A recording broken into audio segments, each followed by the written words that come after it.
हारे हुए हमारे सभी बड़े बुजुर्ग भाई माताएं, हम जिन जो भी हैं सभी को हमारी बहुत बहुत नमस्कार है, वंदना है और सभी का बहुत स्वागत भी है।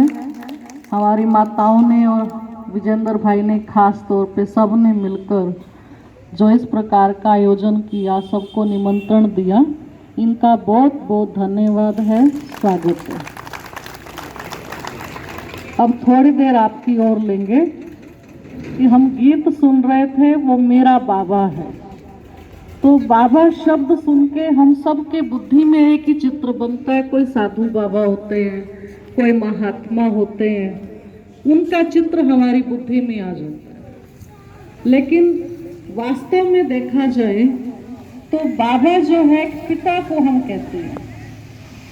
अपने जो पिता होते हैं उनको बाबूजी, बाबा, डैडी, पापा, पिताजी, अपनी जो जिसकी भाषा होती है वैसा उनको वो बुलाते हैं।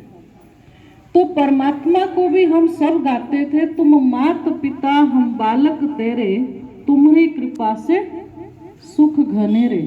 तो वो मात पिता है, परम पिता परमात्मा कहते हैं। तो परम पिता भी मेरा पिता है, इसके अंदर ही वो शब्द जुड़ गया, पिता। तो पिता होने के नाते हम उनको बाबा कहते हैं। लेकिन बाबा अर्थ उसको कोई साधु नहीं, महात्मा नहीं, वो मुझ आत्मा का सच्चा पिता है। जैसे शरीर में होते हुए मैं आत्मा आपको दिखाई नहीं दे सकती, लेकिन आपने अपने हाथों से बहुत जने लोगों को अपने बुजुर्ग होते होते जैसे इस एज तक पहुंच गए हैं, आपने बहुतों को अपनी आंखों के सामने शरीर छोड़ते देखा होगा। तो आप देख सकते हैं जब तक वो जीवित हैं तो वो क्या कर रहे थे, और उन्होंने शरीर छोड़ दिया, डेड बॉडी जिसको हम कहते हैं, वो उसमें क्या परिवर्तन आ गया। एक ही परिवर्तन आता है, पहले वो देख रहे थे, सुन रहे थे, बोल रहे थे, चल रहे थे, समझ रहे थे, सब कार्य कर रहे थे, रिश्ते निभा रहे थे, कमा रहे थे। लेकिन कुछ घंटों में, कुछ मिनटों में मेरी आंखों के सामने सामने केवल एक लाश रह जाती है। ना वो देखता है, ना सुनता है, ना बोलता है, ना चलता है, ना समझता है। तो क्या हुआ जो उसको हमने डेड बॉडी कहा। कहीं कहीं बहुत जबरदस्त एक्सीडेंट हो जाता है तो उसको फटाफट हॉस्पिटल में ले जाते हैं। कोई बहुत सीरियस बीमार होता है तो हॉस्पिटल में ले जाएंगे तो कहेंगे पेशेंट को ले आओ, बहुत फास्ट जाएंगे, पेशेंट है। लेकिन अगर उसकी सर्जरी करते हुए, इलाज करते हुए उसको वहीं पर उसका शरीर छूट जाता है तो बाहर डॉक्टर आके कहता है बॉडी को ले जाओ। अंदर आ रहा है तो पेशेंट है, बाहर जा रहा है तो खाली एक बॉडी अर्थी रह गई है। तो क्या कारण हुआ, अब थोड़े समय पहले वो मरीज था, अब वो केवल एक अर्थी है। क्या फर्क आ गया, वो फर्क आया उस आत्म शक्ति का। जो चैतन्य शक्ति यहाँ मस्तक में है तब तक ये जीवन चलता है। शरीर के अंदर रोज नए नए सेल बनते हैं, रोज परिवर्तन होता है, लेकिन कब तक, जब तक यहाँ आत्मा शक्ति है। जैसे ही वो शरीर को छोड़ती है उसी घड़ी से ये शरीर हमारा डेड हो जाता है। हमको रोहतक में एक डॉक्टर से मिलना हुआ। आप कभी जाएं तो हिसार बाईपास पे एक स्किन स्पेशलिस्ट डॉक्टर हैं, तो आप उनसे कभी मिल भी सकते हैं। उस भाई को हम एक दिन कुछ काम से गए थे तो उन्होंने मेरे को अपना अनुभव सुनाया। कहते मेडिकल साइंस होने के नाते मैं आत्मा परमात्मा को नहीं मानता था बिल्कुल भी, और मुझे लगता था ये सारे जो भी भगवान के लिए बने फिरते हैं या जो भी उसकी बातें करते हैं, जो भी उसकी चर्चा करते हैं, सत्संग करते हैं, ये सब फंड कर रहे हैं। इस तरह की वो उसका सोच थी, विचारधारा थी। तो कहता है एक बार फिर क्या हुआ, मेरे पिताजी बीमार हो गए, और पिताजी बीमार हुए तो उनकी हालात मेरे को दिखने शुरू हो गई थी। अब ये जीवित रहने वाले उन्होंने शरीर छोड़ा तो मैंने अपने पिताजी को कस के पकड़ लिया अच्छे से, उसको कहीं से भी ढीला नहीं छोड़ा और ये सोचा आज मैं इसको मरने नहीं दूंगा, कुछ भी हो जाए।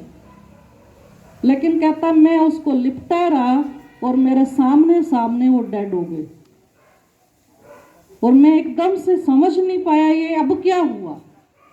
कहते तब मेरे को पता लगा कि जिस चीज को मैं नहीं मानता वो चीज है तो जरूर, मेरे ना मानने से खत्म नहीं हो जाती।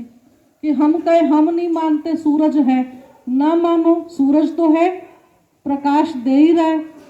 हम नहीं मानते हवा चलती, बिना हवा के ऑक्सीजन मेरी बॉडी में आ ही नहीं सकती, दिखाई तो नहीं दे रही ना हवा, लेकिन मेरी बॉडी में ऑक्सीजन दे रही है।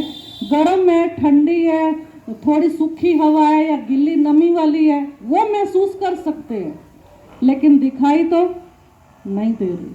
परंतु नहीं दिखता तो है नहीं, ऐसी कोई बात जरूरी नहीं होती। इस संसार में हम बहुत से काम ऐसे कर रहे हैं जो दिखते नहीं थे, आज हो रहे। जैसे बहन मोबाइल की बात कर रही है, आज से आप 20 साल पीछे चले जाओ, मोबाइल की कल्पना भी नहीं थी हमारी बुद्धि में कि सबके पास ऐसा एक डिब्बी सी आ जाएगी, चलते फिरते कहीं भी बात कर लेंगे, विदेशों तक की बात हो जाती है। नहीं तो एक फोन होता था लैंडलाइन वाला, तारे दिखती थी आती जाती, अब कोई तार भी नहीं दिख रही और बातें भी पहले से बढ़िया हो सकती हैं, कहीं पे भी हो सकती है। गांव में तो पहले एक जगह फिक्स होता था, पोस्ट ऑफिस में आएगा, किसी को ट्रंक कॉल करना है, बात करनी वहीं होएगी।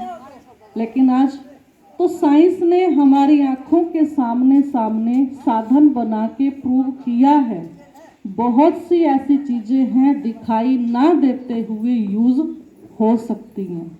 इसी प्रकार से हमारे शरीर के अंदर भी आत्मशक्ति दिखाई भले नहीं देती, लेकिन जीवन का आधार वही है। और उस शक्ति के अंदर 3 प्रकार की शक्तियां हैं, सोचने, समझने, अनुभव करने। ये तीनों शक्तियां उस आत्मा के अंदर हैं। हम सोचते भी हैं, समझते भी हैं और कर्म के द्वारा अनुभव करके संस्कार भी अपने बना लेते हैं। तो कहते संस्कार जैसे होंगे वैसा संसार बन जाता है। तो संस्कार कहाँ से आ रहे हैं? संस्कार तो जो बात हम बार बार सोचते हैं, बोलते हैं, करते हैं, वो हमारा संस्कार बन जाता है। एक बारी में नहीं होता कुछ, बार बार करने से सोच संस्कार में बदल जाती है, जिसको हम अपनी भाषा में आदत कहते हैं। तो वो जो आत्म शक्ति है वो इस शरीर में आकर के अपना कार्य कर रही है। उस आत्मा का ही पिता परमात्मा है। हम सबके शरीर के पिता सबके अलग अलग है, जिसको हमने जातियों में बांट रखा है। ये हिंदू है, मुसलमान है, सिख है, ईसाई है, या नैया की छोरी है, या उनकी बड़ियों की है, तो ये जाटों की है, ये पंजाबियों की है, बंगालियों की है, गुजरातियों की है। हमने सारे शरीर के बना दिए, लेकिन जैसे ही शरीर छूटेगा वो सारा रिश्ता छूट जाएगा। तो शरीर को आप लिमिट में बांध सकते हैं, लेकिन आत्मा को आप किसी लिमिट में नहीं बांध सकते। आत्मा का तो एक ही धर्म है, भगवान बताते हैं, वो है शांति। फिर चाहे आप किसी भी घर में पैदा हो जाते हैं, उसकी पोजीशन, उसकी आपको जात पात पकड़ाई जा रही है, आपके साथ लगाई जा रही है, लेकिन किसी भी स्थान पे रहते हुए शांति सभी को चाहिए। और शांति का सागर परमात्मा मेरा बाप है, इसलिए मैं उसको बाबा कहती हूँ। तो बाबा माना मेरा पिता, और उस पिता की मेरे जैसी शक्ल नहीं है, लेकिन जैसे मैं आत्मा दिखाई नहीं दे रही, परंतु इस जीवन का आधार हूँ। इसी प्रकार परमात्मा शक्ति जो है वो इस संसार को चलाने का आधार है। आप देखेंगे संसार में, आपके जीवन में ऐसी बहुत सी घटनाएं हैं जिनके ऊपर आपका कंट्रोल नहीं है। आप बहुत कुछ करना चाहते हैं अपने गांव के लिए, अपने शहर के लिए, देश के लिए, बहुत सारे प्लान बनाते हैं, लोगों को इकट्ठा करके चर्चा भी करते हैं कि ऐसा करेंगे समाज सेवा, लेकिन समय आने पर वैसा हो नहीं पाता। तो क्या कहेंगे कोई विमान उनके पास होते थे, उनके संकल्प से वो चल पड़ते थे, लेकिन फिर साथ में दिखाया गया उनका वरदानी हाथ, दानी हाथ, चेहरे पे संतुष्टता, चेहरे पे खुशी, चेहरे पे संपन्नता। आज हमारे पास भी बहुत कुछ है, कमी नहीं है, लोगों के पास अपने पर्सनल जेट हो गए हैं आजकल, लेकिन आज किसी का हाथ वरदानी नहीं है। सबका हाथ, चाहे वो अरब खरबपति भी बन गए तो भी हे भगवान और दे दे, और दे दे, जितना मिलता और चाहिए। संपन्नता अंदर की नहीं है, जिसको हम अपनी भाषा में कहते हैं बाहर का तो बहुत भरपूर है, नीत का भूखा है, बोलते हैं ना। तो अंदर से नीयत भी जब मेरी संपन्न हो जाएगी, तब ये भारत हमारा सोने की चिड़िया कहलाएगा, तब ये भारत हमारा स्वर्ग कहलाएगा, तब ये भारत हमारा जगत गुरु बन जाएगा, जब हमारे अपने अंदर की भी संपन्नता हो जाएगी। तो बाहर की संपन्नता हमारी मेहनत से, हमारी पढ़ाई से, हमारे कर्म से है, और अंदर की संपन्नता मेरे अपने संकल्पों को कंट्रोल करने से है। मेरे अपनी जो वृत्तियां फैल गई हैं, दूसरों को देखने में, बदले की भावना में, द्वेष में, ईर्ष्या में चली गई है, उसको वहां से हटाने के लिए कि जब मैं औरों से अपनी तुलना करना बंद कर दूं, वो मोटा है मैं ऐसा नहीं हूँ, उसकी पर्सनैलिटी अच्छी है मेरी नहीं, वो पैसे वाला है मैं नहीं, उसका बेटा कोई पढ़िया खाई पे लाग गया, मेरे छोरे ने तो कितना बीटा करे करे भी कितने साल हो गए, कौन लाग गया। ये जो बातें हम अंदर सोचते हैं माहौल देखकर, वो मेरी आत्मा की शक्ति को कमजोर करती है। क्योंकि परमात्मा कहते बच्चे, ये संसार एक ड्रामा का चक्र है, और इस चक्र के अंदर हर आत्मा का अपना एक पार्ट फिक्स है, फिक्स पहले से उसमें नोट है कि वो कब बड़ा होकर के क्या बनेगा, क्या कमाएगा, कहाँ शादी होगी, कैसे उसके सामने हालात बनेंगे, कितनी आयु रहेगी, कैसी हेल्थ है, ये सब आप जानते हो। बच्चे के पैदा होते ही आप लोग पत्री बनवाते हो, तो पत्री बनती है तो पंडित जी सारा आपको पहले से बता देते हैं, हेल्थ कैसी रहेगी, वेल्थ कैसी रहेगी, रिश्ते कैसे रहेंगे, इज्जत कैसी रहेगी, वो सारा बता देते हैं उसके अंदर। तो ये कहाँ से आ गया, अभी तो पैदा ही हो रहा है, पढ़ाई उसने अभी की नहीं, आप कैसे बता रहे हो कितना पढ़ पाएगा, कितनी उसके पास पैसा होगा, क्या पोजीशन होगी। ये आत्मा अपना भाग्य साथ लेकर के आती है, उसको वो अपनी स्टडी के हिसाब से कोशिश करते हैं, जितना वो समझ सकते हैं उतना वो बता देते हैं। फिर दूसरा, इस जन्म में हम आत्माएं जो अपने कर्म करती हैं, जिसके अंदर विशेष दो बातों का होना बहुत जरूरी है, एक दुआओं का और दूसरा पुण्य का। कर्म के साथ साथ ये दो चीजें अगर हम कमाने पे ध्यान देते हैं, धन कमाओ, भगवान मना नहीं करता, तभी हमारा भारत सोने की चिड़िया बनेगा, लेकिन धन कमाने के साथ साथ दुआएं कमाओ, पुण्य कमाओ। क्यों? क्योंकि हर जगह धन काम नहीं आता। बहुत से हमारे सामने समस्याएं आएंगी जहां केवल पुण्य और दुआएं ही काम आएंगी। जब बीमार होते हो डॉक्टर के पास ले जाते हैं ना, डॉक्टर कहते हैं भाई ठीक कर दो इसने, बचा लो इसने, डॉक्टर क्या कहता है, मैं तो दवाई दूंगा, दुआ आपकी काम करेगी। तो दवाई के साथ साथ दुआएं भी चाहिए, जो मेरे को उसी समय काम आएंगी। और कोई कोई परिस्थिति ऐसी आती है जो मरते मरते बचते हैं, एकदम से सामने से बड़ी जोर से कोई ट्रक आया, कोई मारने आया, और हम इतने से बच गए, एक बार जितना फर्क रहा, हम सेफ हो गए। तो क्या कहते हैं, कोई पुण्य था जो आज आगे आ गया और मैं बच गया। तो ये पुण्य और दुआएं कब थी, पहले कमाई होंगी तब आई आगे, ऐसे नहीं आगे आए। तो वो कमानी पड़ती है, तो वो कमाने के लिए भगवान इस समय हमको सिखाता है, बच्चे पुण्य कमाना है तो चलते फिरते उठते बैठते मेरी याद में रहो, अच्छा सोचो, सबको शुभ भावनाएं दो, सबके कल्याण की भावना रखो, तो आपका पुण्य बन जाएगा। और दुआएं कमानी है ये हमारे साथ काम आते हैं। तो इसको भगवान कहते हैं इस समय आप कमा सकते हो और ये कमाई आपको अभी भी काम आएगी, भविष्य में तो बहुत ज़्यादा काम आएगी जब चारों तरफ प्रकृति का भी परिवर्तन होगा और अपनी राजनीति का भी परिवर्तन होगा, धर्म का भी परिवर्तन होगा। बहुत बड़े लेवल का परिवर्तन कराने ही भगवान धरती पे आता है। इसलिए कहा है कि मैं धरती पे भारत में ही आता हूँ और भारत में आकर अनेक धर्मों का विनाश कराए एक सत्य धर्म की स्थापना करता हूँ। और वो सत्य धर्म है शांति, प्रेम, पवित्रता, सुख, आनंद, आदि सनातन देवी देवता धर्म, जिनके आगे आज तक हम पूजा करते हैं, जिनके लिए व्रत रखते हैं, कीर्तन करते हैं, वो हमारा आदि सनातन देवी देवता धर्म भगवान पुनर्स्थापना के लिए भारत में आते हैं और आकर के कहा मैं अनेक धर्मों का विनाश कराए। ये जो आपस में लड़ रहे हैं ऐसे नहीं लड़ रहे, ये परमात्मा कार्य चल रहा है। तब वो आपस में एक धर्म के होके भी अनेक धर्मों, कोई ना कोई कारण से रोज स्ट्राइक, रोज एक दूसरे को मारना, पढ़े लिखे होके अपने देश का नुकसान करना, फूंकना, ये सारा क्या है? ये परिवर्तन की तरफ हम बढ़ रहे हैं। तो भगवान कहते हैं अनेक धर्मों का विनाश होगा और एक सत्य धर्म की स्थापना होगी।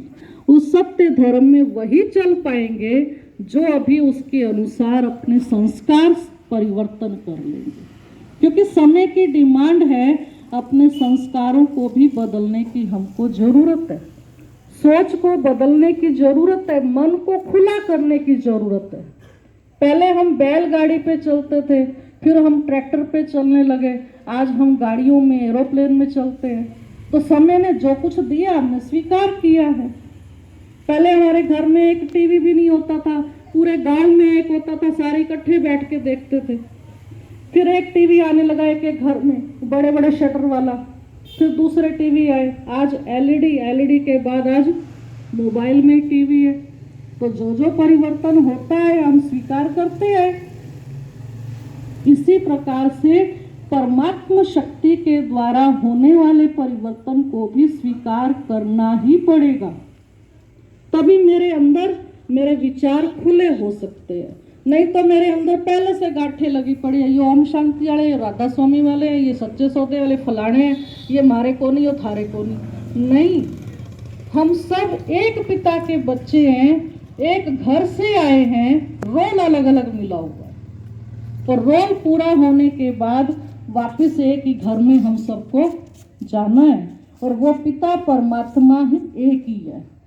इसलिए आप देखो आत्माओं का बहुवचन होता है, देवताओं, महात्माओं, पुण्य आत्माओं, पाप आत्मा, बहुवचन में बोल रहे हैं, लेकिन परमात्माओं शब्द कभी नहीं आएगा। परमात्मा एक है, तो वो एक परमात्मा हम सबका है और वो अपनी पहचान देता है। बच्चे जैसे आप ज्योति बिंदु हो, ऐसे मैं भी ज्योति बिंदु परम धाम का वासी हूँ।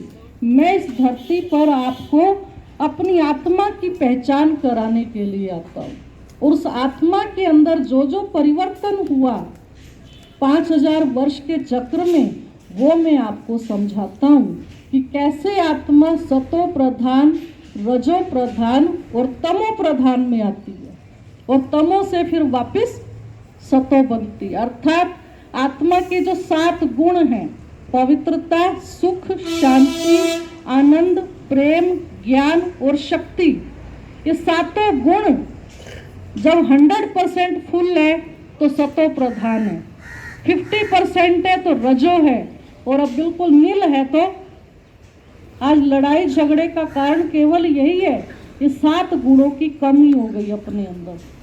जैसे शरीर में विटामिन की या ये मिनरल्स की, जो भी हम डॉक्टर कहते हैं ये कमी है आपके अंदर, ये इंजेक्शन लगवा लो, ये गोली खा लो, ये ग्लूकोज चढ़वा लो, तो जो कमी हो जाती है उसकी वजह से शरीर में बीमारी दिखती है। इसी प्रकार मेरे आत्मा में जब गुणों की, ज्ञान की, शक्ति की कमी होती है, बाहर हम लड़ाई झगड़ों में इन्वॉल्व होते हैं, तेरी मेरी में चले जाते हैं, इच्छाओं में फंस जाते हैं। घर अच्छा है, सब कुछ अच्छा है, लेकिन अच्छा नहीं है तो हमारा मन अच्छा नहीं है। आज किसी के घर में जाएंगे, बहुत अच्छी सेटिंग है, दीदी हमारा देखो नया सोफा सेट है, हमारा देखो किचन सेट है, हमारा देखो डाइनिंग सेट है, लेकिन आज हमारे पास सब कुछ सेटिंग है, डाइनिंग सेट भी है, सोफा सेट भी है, कॉफ़ी सेट भी है, सब कुछ है, लेकिन हमारा माइंड सेट नहीं है। तो जब तक हमारे पास सारी चीज़ें हैं लेकिन हमारा माइंड सेट नहीं है तो हमारे पास सब कुछ होते हुए भी हम अपसेट हैं। तो परमात्मा हमको यही सिखाता है कि सबसे पहले अपने मन को सेट करो। जब तक हमारा मन सेट नहीं होगा तब तक हम खुश नहीं रह सकते, हम सुखी नहीं रह सकते। चाहे आप 10,000 के गद्दा ले लो, 20,000 का गद्दा ले लो, लेकिन आपका मन अच्छा नहीं है तो आपको उसके ऊपर नींद नहीं आएगी। और आपका मन अच्छा है तो टूटी फूटी खाट पे भी सो जाओगे तो भी नींद आ जाएगी। तो किसकी चीज़ की कमी है आज? आज हमारे मन में जो खींचातानी चल रही है उसकी कमी है। तो आज हम देखेंगे कि मन हमारा बहुत विचलित है, मन खुश नहीं है, किसी ना किसी बात से दुखी है, क्योंकि हमने उसको दुख में बांध रखा है। तो हम देखें, क्या मैं अपने आप को सुख दे सकती हूँ? क्या मैं अपने आप को खुशी दे सकती हूँ? आज हम दूसरों की सारा दिन चिंता करते हैं, दूसरों का चिंता करते हैं, दूसरों का चिंतन करते हैं, दूसरों को देखते हैं। क्या मैं अपने आप को कितना देखती हूँ? मैं अपने आप को कितना सजाती हूँ? मैं अपने आप को कितना संवारती हूँ? हम बाह्य रूप से अपने आप को जरूर संवारते हैं, कहीं जाना है हम तैयार होते हैं और शीशे के आगे अपने आप को खड़ा देखते हैं, तो कहते हैं, देखते हैं मैं ठीक लग रही हूँ, मैं जहाँ जा रही हूँ और मैं ठीक हूँ, पूरा मैं सेट हूँ, मेरी बिंदी इधर की उधर तो नहीं है, मेरा दुपट्टा इधर का उधर तो नहीं है। सारी सेटिंग हम अपनी करती है, लेकिन क्या हम अपने मन की सेटिंग भी उतनी करते हैं कि मेरा मन सेट है, जहाँ मैं जा रही हूँ वहाँ सबको मैं सुख दूँ, वहाँ किसी को दुख ना दूँ, मेरे मुंह से ऐसा बोल ना निकले। नहीं, आज हम बाह्य रूप से बहुत अच्छे हैं लेकिन अंदर मन हमारा अच्छा नहीं है। लेकिन उस मन को अच्छा बनाने के लिए परमात्मा धरती पर आकर अपना कार्य कर रहे हैं कि हम अपने मन को अच्छा कैसे बनाएं। तो अपना मन कैसे अच्छा होगा? जब हम अच्छा सोचेंगे। आज हर चीज़ की दवाई है, सिर दर्द की, पेट दर्द की, बड़े से बड़ा कैंसर है, डिप्रेशन है, हर चीज़ की दवाई है, लेकिन दिमाग की कोई दवाई नहीं है, अच्छा सोचने की कोई दवाई नहीं है। आज हम सब कुछ खरीद सकते हैं लेकिन खुशी नहीं खरीद सकते। हर चीज़ को हम ले सकते हैं, कोई भी चीज़ मार्केट में आपको आसानी से मिल जाएगी, लेकिन आपको शांति नहीं मिलेगी, सुख नहीं मिलेगा, खुशी नहीं मिलेगी। खुशी कहाँ मिलेगी? खुशी मेरे खुद के अंदर है। कहते हैं ना, हिरण की नाभि के अंदर कस्तूरी छिपी होती है लेकिन वो ढूंढता है बाहर। तो हमारा भी वही हाल है कि हमारे पास खुद के पास शांति है, सुख है, आनंद है, प्रेम है, शक्ति है, सब कुछ है, लेकिन हम उसको कहाँ ढूंढ रहे हैं? बाहर ढूंढ रहे हैं कि बाहर कहीं ना कहीं मेरे को वही चीज़ मिल जाए। तो परमात्मा कहते हैं कि सबसे पहले अपनी आत्मा को देखो कि मैं क्या हूँ। आज हम अपने आप को अंदर से नहीं देख रहे हैं, बाहर से तो जरूर हम इसको तैयार करते हैं, सुबह उसको नहाना, धुलाना, खाना पिलाना, नाश्ता सब कुछ देते हैं इसको, कुछ भी ऊपर नीचे नहीं करते हैं। अगर हमने सुबह जाना है कहीं तो शाम तक की तैयारी हम पहले से ही कर लेते हैं। पहले से ही अगर हमने लेट आना है तो हम सोचते हैं खाना बना के जाए, हर चीज़ पहले से तैयार कर लेते हैं। तो क्या मैंने अपने मन को भी पहले से तैयार कर रखा है? क्या मेरा मन तैयार? तो इस मन को कैसे मेरे को तैयारी करनी है, ये मेरे को चेक करना है। क्योंकि पहले के टाइम देखो हमारे पास छोटे फोन होते थे, कीपैड वाले छोटे फोन, अभी भी गांव में माताएं बहुत रखती हैं। तो उस फोन में सिर्फ एक ही चीज होती है, हम उससे बात कर सकते हैं या मैसेज कर सकते हैं। लेकिन माताएं मैसेज भी नहीं कर सकती, सिर्फ क्या कर सकती है, फोन कर सकती है। और आपने एक दिन फोन को चार्ज किया, वो हफ्ता चल जाता था, उसको सुबह से शाम तक चार्ज करने की जरूरत नहीं पड़ती थी, क्योंकि वो एक ही काम करता था। क्या काम करता था, सिर्फ बात करने का। लेकिन आज हम देख रहे हैं कि वो फोन दूसरे फोनों में चेंज हो गया है। आज टच वाले फोन आ गए और उसको हम कितना यूज करते हैं। उसमें हम फोटो भी खींचते हैं, उसमें हम वीडियो भी बनाते हैं, उसमें हम अपने YouTube पे गाने भी सुनते हैं, क्लासेस भी सुनते हैं, और बिजनेस वाले अपना काम करते हैं। तो वो फोन कितना काम करता है, तो फोन जितना ज्यादा काम करता है उतना ज्यादा उसको यूज भी ज्यादा होगा। तो दोपहर तक हम यूज करेंगे, दोपहर को बैटरी खत्म हो जाती है, शाम तक यूज करते हैं तो रात को बैटरी खत्म हो जाती है। तो फोन कितना चलता है टच वाला, है उससे भी बड़ा फोन, कीपैड वाला छोटा सा फोन होता है और उससे वो 2-3 गुना बड़ा है, लेकिन वो चलता कम है, क्योंकि वो काम ज्यादा करता है। काम ज्यादा करेगा तो क्या करना पड़ेगा, चार्जिंग भी ज्यादा करनी पड़ती है। तो हम भी एक मोबाइल फोन है। तो हम क्या करते हैं, सारा दिन हम अपनी चेकिंग करें, हम कितना कारोबार अपने मन से करवाते हैं। कभी कुछ कभी कुछ, कभी इसको शांति से बैठने ही नहीं देते। ये मन, तू आराम से शांति से बैठ और परम धाम में जा और उससे चार्ज हो जा। नहीं करते हैं चार्ज, लेकिन यूज सारा दिन करते हैं। यूज करते करते करते आज क्या करते हैं, हम भी क्या करते हैं, हम भी एक वीडियो है, हमें लोग देख रहे हैं, बोल रहे हैं, सुन रहे हैं, कारोबार कर रहे हैं। तो सारा दिन मोबाइल क्या हो रहा है, मोबाइल माना क्या, चलता फिरता है ना। तो हम भी एक मोबाइल है और हम सारा दिन यूज हो रहे हैं, लेकिन हम अपने आप को चार्ज नहीं कर रहे हैं। और चार्ज ना करने के कारण आज हमारी हालत क्या हो गई है, ये हम ही जानते हैं। तो इसको भी चार्जिंग की जरूरत है। और ये चार्ज कैसे होगा, ये चार्जिंग होती है आत्मा से परमात्मा का मिलन। वो चार्जिंग करनी आसान है, प्लग लगाया हो गया, लेकिन इस चार्जिंग में हमारे मन को कंट्रोल करना पड़ेगा। कि उस परमात्मा से जब हमारा कनेक्शन जुड़ जाएगा तब इसकी चार्जिंग होनी शुरू हो जाएगी। तो हमको ये देखना है कि मैं अपने आप को कितना चार्ज करती हूँ, है ना। पहले के टाइम लोग रोज मंदिर जाते थे, सुबह आरती करते थे, पूजा करते थे, गुरु का नाम लेते थे। शिवरात्रि, अब रात कौन सी है ये रात है ना। आजकल क्या है, दिन में चोरियां हो रही हैं, डकैतियां हो रही हैं, सब उल्टे काम हो रहे हैं, रेप हो रहे हैं, लड़कियों को भगा रहे हैं, चोरियां कर रहे हैं, लड़के गुम हो जाते हैं, छोटे छोटे बच्चों को उठाया जा रहा है।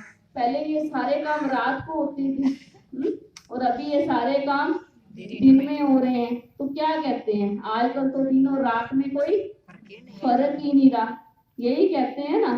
तो शिवरात्रि माना क्या, दिन और रात में कोई फर्क नहीं, माना रात कौन सी, तमो प्रधानता की रात, अंधियारी रात, कलयुगी रात। तो कौन सी रात चल रही है, ये गिरावट वाली रात चल रही है।